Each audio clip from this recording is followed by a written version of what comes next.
Hey, welcome guys to a brand new game, CROSSOUT. A game that I saw played by some other people that I know in the Robocraft community, and one that looked pretty nice. It has the same conceptual idea as Robocraft as it is a building game. All these things on my vehicle are parts that you put together, just like in Robocraft, but it doesn't have that blocky look. You don't really see the connection points until later in the game. So I said to myself, well, why not? I'll go ahead and get into the early access beta. So I wanted to up a little bit of money to jump into the game here, and bought one of these cool trucks. I can decide to play later on, but I figured let's start out with the basic truck here, and it looks like they throw you right into a match right away. So here I am with my little starter vehicle and my starter machine gun and all that kind of good stuff. I already got some kills here though, and these guys seem pretty easy. I'm sure they probably start you out on some bots just so you don't get totally wrecked on your first couple of games. A smart move. But I like the graphics in this. It's a really nice, refreshing change too to come to some different maps. And of course, no flyers or anything as of yet in this game. Now this is put out by the same people who did War Thunder. And I never really got into War Thunder, but I figured if the War Thunder guys were getting into a game to compete with Robocraft, at least that's the way it seems here, that it's probably going to be worth checking out. So here, let's see, I got a couple of stickers. Alright, and so we received some blueprints. Fenrir is the card that I got from the shop, but I don't want to go ahead and install it now. I'm going to keep playing my starter vehicle, and we can go back and pull it out later. Looks like we get some daily challenges in this game. Of course, just like in Robocraft, you can build, and you can build in this garage, or you can battle or test drive. Test driving's done right out the garage here. And but first, let's go ahead and pick up another couple matches and see if we can get some cool new parts. Now, sort of like Robocraft's going to do here on this coming Thursday, this game kind of has a drop system where after every match you'll get a drop, and you can actually request which parts you want to try to acquire. And it is a little bit based off level, so right now I have to try to go after the machine gun and some of the other associated parts like the machine gun, but there's also a shotgun, there's a cannon. There's all kinds of other cool little things you can add onto your vehicle, or build an entirely another vehicle. This game also has blueprints, so you can save some of your other designs, and using the same parts that you're using on your current vehicle, go and reassemble them in new and imaginative ways.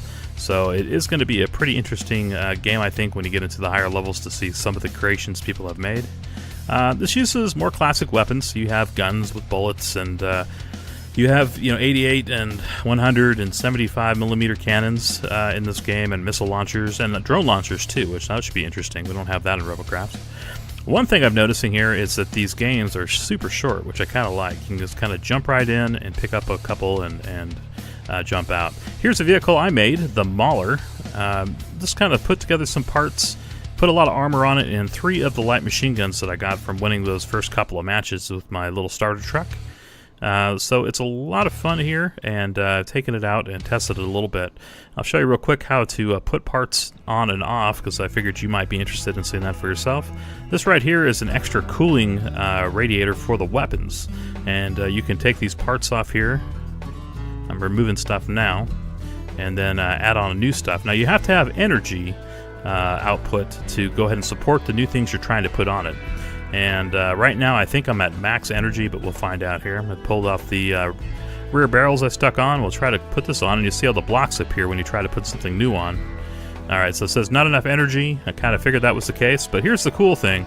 You can undo by pressing Control and Z together, and just keep hitting that, and it redoes everything that you just did. Which is really nice. I wish Robocraft had a Control-Z feature for sure. Doesn't have a mirror mode in this game, at least I haven't found it yet, but that Control-Z is awesome. I did unlock a radar here in those first couple of matches, and a couple other parts, and I think I can get the radar on there. Let's see, how are we doing here? A little off-center. Let's go and stick it square on the back. She gives a little bit more information about our enemies and our surroundings.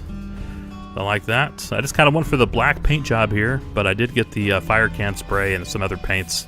Also a hot green. Whoops, I erased it here. Go back and get that. Let's put it back on one more time. So you can paint things like the wheels and this radar, though it doesn't really do a very good job on the black, which is okay. Kind of has that charm of looking rustic.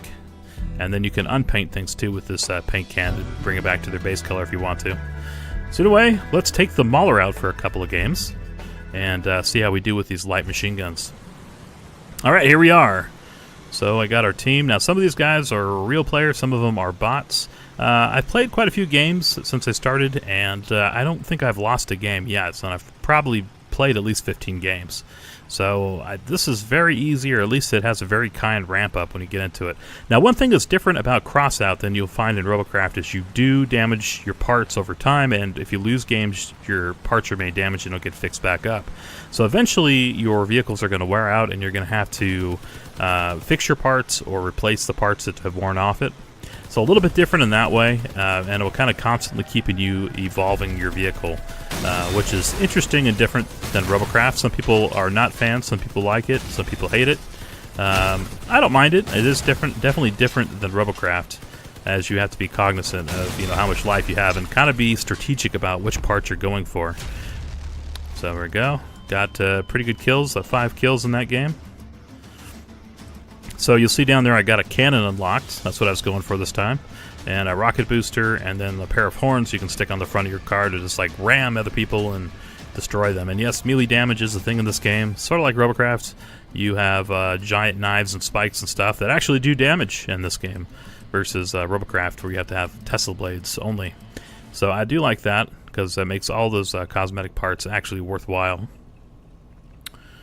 Alright, so let's see. Let's get into another match here and see how we fare. I like the art in this game too. Check out that giant face there. That is really cool. Everything's super detailed. It definitely has this mystique of being in the desolate universe of Mad Max or something like that, which I like a lot. It has a really cool feel to it. I'm usually not that huge into those kind of post-apocalyptic kind of worlds. Like Fallout 3 I'm just okay with. I really like more of the fantasy settings usually, but I really dig this game a lot, and I really loved that Mad Max movie too. So super cool. It's this kind of like a sci-fi, otherworldly take on the whole Mad Max theme. So anyway, this Mauler is working really good. I have some little flappy plates on the back there that I stuck on as kind of afterthoughts. But man, I am cleaning up pretty well. Didn't get as many kills that time, but did get a couple rocket boosters. Check it out, 3 rocket boosters in a row. Nice. I'm going to have to actually find a vehicle to put these on. Another thing you can do is you can sell your parts and get some scrap and then use them to build other things. So you'll get blueprints in this game for different parts like wheels and stuff. As you level up, these blueprints unlock, sort of like the tech tree in Robocraft. And I'm not very high in level yet, but I'm working on it. And I guess after you get to level 10, you have a choice to join one of 3 different factions. So everybody starts off in the engineers, but then after you get to level 10 you can choose between the lunatics, nomads, or scavengers. And the difference between those 3 factions is you got the lunatics, which use a little bit speedier builds and missiles and stuff that are rocket propelled. The nomads are more like the stylistic ones. They have the classic cars and airplanes, like the old school 50s looking styling on them, and a little bit more alien in nature. And they use a little bit heavier weapons than the lunatics, but they're a little bit slower in their vehicles too, is the way I understand it. And then the scavengers are the slowest of the bunch, but they also have the biggest badass weapons. They have the giant 100mm cannons and all kinds of real cool stuff that you can add on later. So it's kind of a tough choice. I'm kind of debating on which one to go with. At the time I'm talking to you here, I'm like level 7 in this game, and I'm kind of leaning towards the nomads. I know a lot of people will probably go scavengers because they want to get that 100mm gun, but I like having a little bit more maneuverability and like that stylistic look too, so I might end up going with the nomads. But the cool thing about this game is that you can change your faction whenever you want to. So if one day you decide you want to be a scavenger and unlock the big guns, you can do that and then go right back to whatever your favorite becomes. Anyway guys, let me know what you think of CROSSOUT down in the comments below, and if you'd like to see some more of it. I'm definitely planning on doing some more playing. If you're new here, join us. I have all kinds of great content I put on the channel for gamers just like you, and until next time, may all your games be good ones.